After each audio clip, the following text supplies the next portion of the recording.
Boa tarde, meus irmãos. Tarde. E hoje tá uma linda tarde, né? Que bênção, né? Estamos contemplados com essa chuva que parou, com esse solzinho, né? Então vamos fechando os nossos olhos, serenando a nossa mente, levando o nosso pensamento a Ele, nosso Deus maior, e agradecer por esta oportunidade de estarmos aqui hoje, neste momento. E que dia lindo, né? Agradecer por essa oportunidade de aprendizado, de rever as nossas ações, de rever os nossos pensamentos também. E com a palavra de Deus, verificar as nossas oportunidades de melhoria. Que possamos aproveitar da melhor forma, iluminados pelos anjos de luz, mas principalmente que os Espíritos nos inspirem a sermos melhores pessoas, melhores humanos, e que possamos refletir isso através das nossas ações. Deus, olhai por nós e que possamos aprender aquilo que ainda precisamos nesta nossa longa caminhada, e que assim seja, e assim será. E me veio em mente agora a palavra longa caminhada, né? Nossa caminhada parece longa nessa vida, neste plano, mas ela é curtinha, né? E me veio agora em mente uma conhecida minha que a avó dela tá com 99 anos, e esse ano ela completa 100 anos. E aí ela contou que a avó dela, então, colocou que ela tem uma meta de viver 101 anos. E eu digo 101, mas 105, ela disse não. Então ela disse que faz uns 10 anos que ela tá pela contagem dos 100, né? E vai ser agora em setembro. E a avó dela tá cheia de saúde, né? E eu digo, não, mas a tua avó vai viver uns 110, que é a minha meta, né? Ela disse, não sei porque a meta dela é 101. Então que alegria, né? Quando temos saúde e podemos estar aqui, né? Neste melhoramento. E a nossa reflexão da tarde é do livro Opinião Espírita, com esse título, Equilíbrio Sempre. E aí me veio uma pergunta, e quando eu digo me veio uma pergunta, eu quero que vocês pensem, tá? Não é para responder em voz alta, mas se perguntem, né, pro seu eu interior, que se é possível estarmos certos, será que em algum momento é possível estarmos certos e mesmo assim agirmos errado? Será que isso é possível? E à primeira vista até parece estranho, né? Mas se eu estou certa, como é que pode em algum momento eu agir errado? E aí é importante pensar, e me veio o pensamento de quantas vezes a gente já disse ou já ouviu alguém dizendo assim: ah, mas eu apenas falei só a verdade. Só falo verdades. Mas essa verdade do que eu falei às vezes feriu alguém. Às vezes magoou, às vezes humilhou. E aí então nos vem a seguinte reflexão: sim, só foi falada a verdade, mas às vezes faltou equilíbrio.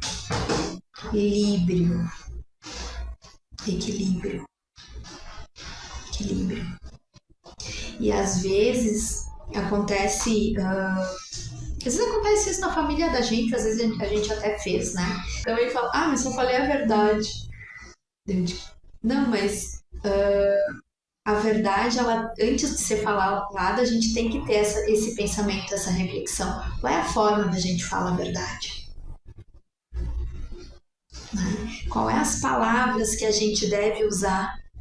Ou às vezes eu devo falar a verdade também? Também tem essa, né? O quanto eu devo falar. E uma das coisas que a gente verifica é que não basta possuir o conhecimento. Tem que ver também a forma, ou seja, a gente precisa administrar o conhecimento que a gente tem. E isso reflete nas nossas ações, nas nossas palavras, normalmente. Porque esse conhecimento ou essas verdades sem amor, elas podem se tornar ou ser transmitidas de uma maneira violenta. Ou gerar violência através da forma ou através até mesmo dos atos. No Evangelho tem uma passagem no capítulo 24, por sinal, do Evangelho segundo o Espiritismo, onde tem um texto que ele fala o seguinte: não ponhais a candeia debaixo do alqueire. Então nós somos chamados a divulgar a luz, mas é lógico que existe uma diferença enorme entre levar a luz e eu jogar a luz no rosto de alguém. Estamos aqui nessa sala e o quanto essa claridade, essa luz, esse ambiente está ok. Mas se eu tivesse uma luz forte nos meus olhos neste momento, talvez eu não conseguisse nem falar direito. E quando a gente fala em dosar e equilibrar, é exatamente isso. Não é porque a luz ela é boa, ela é importante, que eu tacar na cara de alguém realmente vai fazer o mesmo efeito. Ou vai ter a mesma utilidade. E Jesus, na verdade, ele nunca obrigou ninguém. Tudo que a gente lê, tudo que a gente sabe sobre ele, é que ele ensinava, ele falava. Mas ele não obrigava ninguém a andar com ele, ou acreditar nele, ou dizer que ele estava certo e os demais estavam errados. Né? Ele ensinando, ia fazendo, ele convidava, ele esperava, ele ia indo. Mas ele não tentava converter ninguém. Ele não arrastava ninguém. Ele não ficava dizendo eu tô certo, ele tá errado, vem comigo, senão tu vai estar perdido. Não, ele ia ensinando, ia falando, ele ia respeitando o tempo e a forma de cada pessoa. É isso que a gente vê nos textos. E quando a gente lê, a gente verifica também que nem mesmo os apóstolos muitas vezes compreendiam ou compreenderam num primeiro momento. Eles foram indo, foram acreditando, alguns mais, outros menos, alguns devagar, outros não. Uns davam um passo para frente, dois para trás, e assim ia indo, cada um no seu tempo. E assim como nós estamos aqui, no nosso tempo, cada um com o seu tempo, cada um com as suas facilidades, cada um com as suas dificuldades, cada um com os seus. Às vezes a gente anda com mais pessoas, às vezes a gente anda com menos pessoas, e estamos indo, né? E Cristo, que isso eu acho que é o principal, ele ensinava de acordo com a capacidade de cada um. E uma das reflexões é isso: como é que está a minha capacidade? Eu estou respeitando? Eu estou indo? Eu estou respeitando o tempo do outro, o tempo de quem está ao meu lado, ou estou tentando arrastar alguém comigo? Hoje, quinta-feira, às 2h30, eu vou estar no Centro Espírita. Tu vai comigo? Ah, mas eu não quero. Não, mas tu vai sem vontade, vai, vamos. Arrastamos alguém? Ou nós viemos por conta própria, né? Agindo conforme manda o nosso coração, a nossa vontade, ou a nossa necessidade também. E no texto, até vou ler, trouxe ele aqui, ele inicia falando assim, esse texto, equilíbrio sempre. Todos somos chamados, de vez em vez, a administrar a verdade, aqui e ali. Entretanto, a verdade, no fundo, é conhecimento, e conhecimento solicita dosagem para servir. Necessário instituir a civilização entre os companheiros ainda empenachados na selva. Para isso, não começaremos por trazê-los à discussão em torno da relatividade, mas também a pretexto de angariar-lhes a confiança. Não nos cabe exalçar a antropofagia que nos caracterizava os avós. Indispensável entender a instrução à criança. Não incitaremos, porém, semelhante trabalho, sentando-a num anfiteatro destinado ao ensino superior, mas também sob a alegação de conquistar-lhe o interesse. Não lhe permitiremos um bisturi nas mãos frágeis. Esse é o primeiro parágrafo deste texto, né? E no texto, Emmanuel inicia dizendo ali, né? Todos somos chamados, de vez em vez, a administrar a verdade.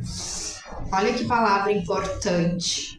Ele não diz que a gente tem que conhecer ou apenas conhecer e nem divulgar. Ele diz que nós temos que administrar. E aí cabe nos pensar o que é administrar. Administrar é saber dosar,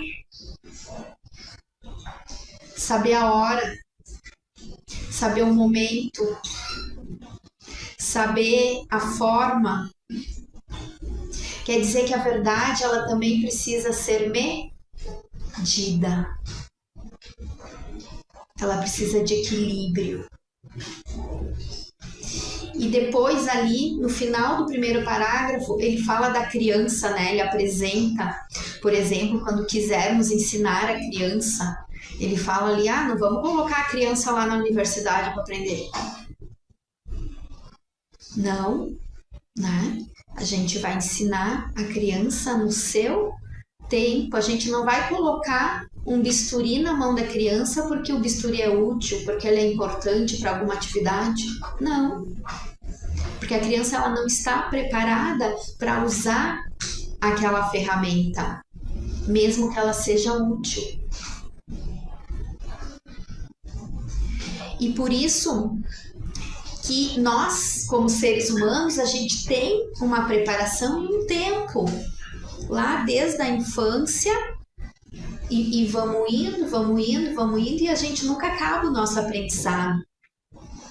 Não importa se vamos estar aqui por 40, 50, 60, 80, 100, 110 anos.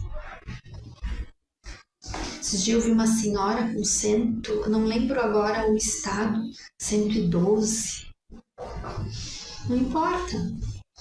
Cada aprendizado tem um período de tempo que a gente não consegue pular essas etapas, digamos assim.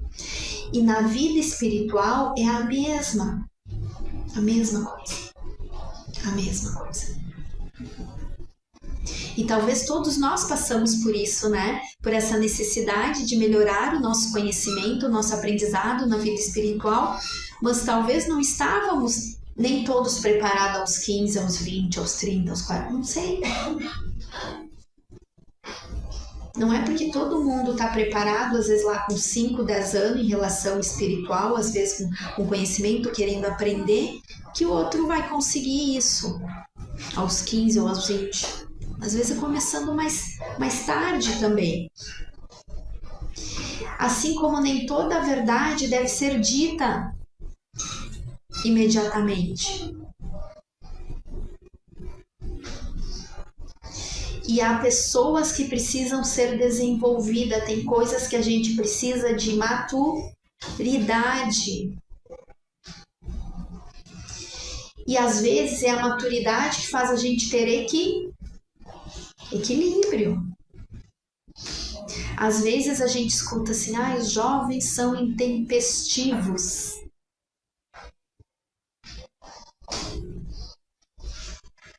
Eu até acho um tanto natural.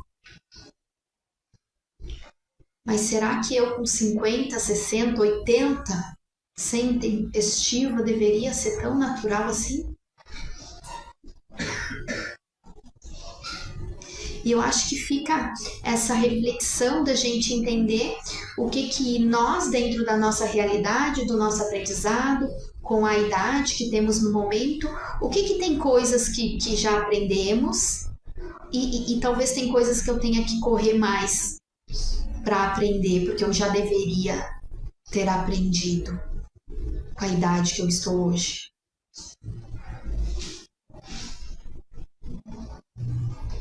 E Emmanuel cita no texto Kardec, onde ele fala dos espíritos superiores que eles poderiam ter transformado, por exemplo, o espiritismo em movimento político. E não o fez. Ele poderia ter transformado, criado rituais para isso e também não o fez. Eles poderiam ter criado sacerdócio no caso, também não criaram.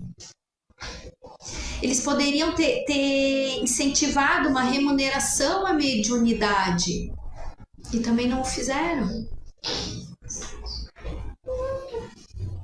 Porque eles mantiveram o equilíbrio. Vocês sabem que todo o nosso trabalho aqui no Centro Espírita ele é voluntário. Né? Ninguém disse, não, tu vem aqui falar sobre isso e eu vou te pagar tanto. Não. Vocês também vieram de uma forma voluntária, né? Ninguém pagou para vocês estarem aqui.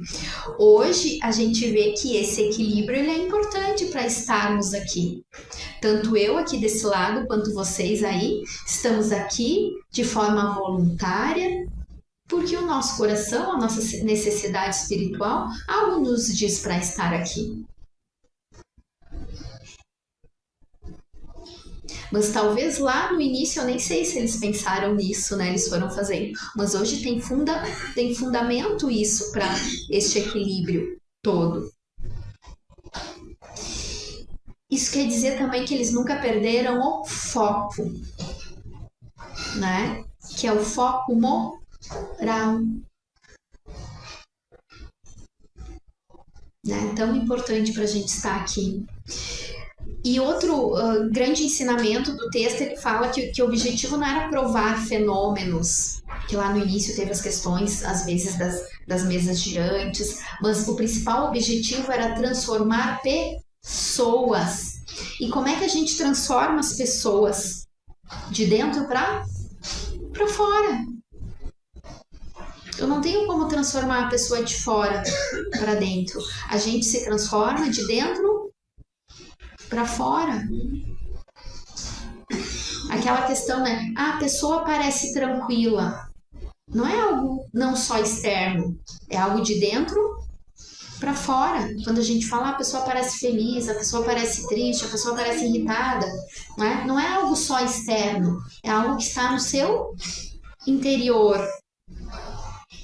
Então, todo o centro sempre foi a renovação moral dentro do espiritismo. É a forma, o que a gente precisa para se renovar como ser humano. E trazendo isso para a nossa vida, Emmanuel, ele fala lá no texto também, quando a gente diz assim, eu falo a verdade, mas será que eu falo a verdade com amor? Às vezes as pessoas dizem assim, é uma crítica construtiva. O pessoal não tem crítica construtiva, a crítica é crítica. Se a pessoa vai usar a crítica para melhorar, aí é uma outra questão. Mas quando a gente quer ajudar alguém, ou quando a gente critica, a gente está criticando mesmo. Porque se eu quero ajudar, não, mas eu quero dar uma sugestão de melhoria. Não, mas aí eu não posso criticar, aí eu tenho que usar outras palavras.